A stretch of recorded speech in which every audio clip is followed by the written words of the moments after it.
This is a weekly update number 2, though it is our 3rd in the series.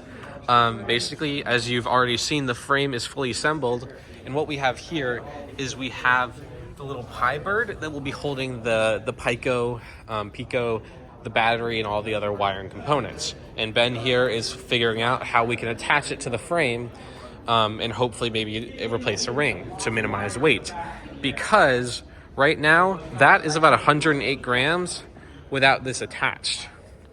And so if we come over here and we look at our balloon, this balloon with wires attached to it to make it about neutrally buoyant, it only lifts about 5 grams. And so 5 grams with 108 grams just for the frame, or sorry, this only lists about 3 to 4 grams, pardon me.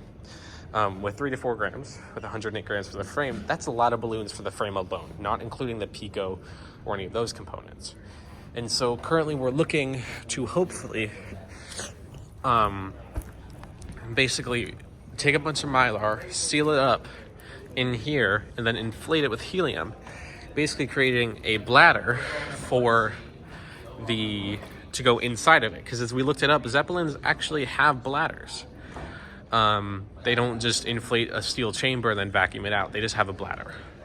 And so we're looking to basically replicate that, because the cost of the balloons is a lot. And so the helium is still expensive. The hydrogen is still expensive if we use the Mylar bladder, but the cost is cheaper if we use a bladder versus balloons. Because every balloon is about $5 per balloon. If you're looking at 30, 40 balloons, that's a lot of money. And as you see here, this is the Mylar. This would cover about half of the frame.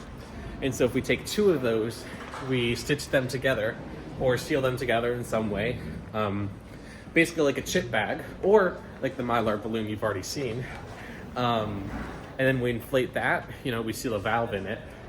Basically then we can just inflate it and deflate it as we need, minimize the use of helium, and hopefully also minimize cost.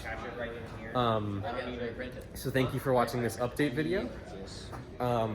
And yeah, that's our update right now. So basically we're moving on to figuring out how we can make a bladder inflate. Initially I was just going to have an outside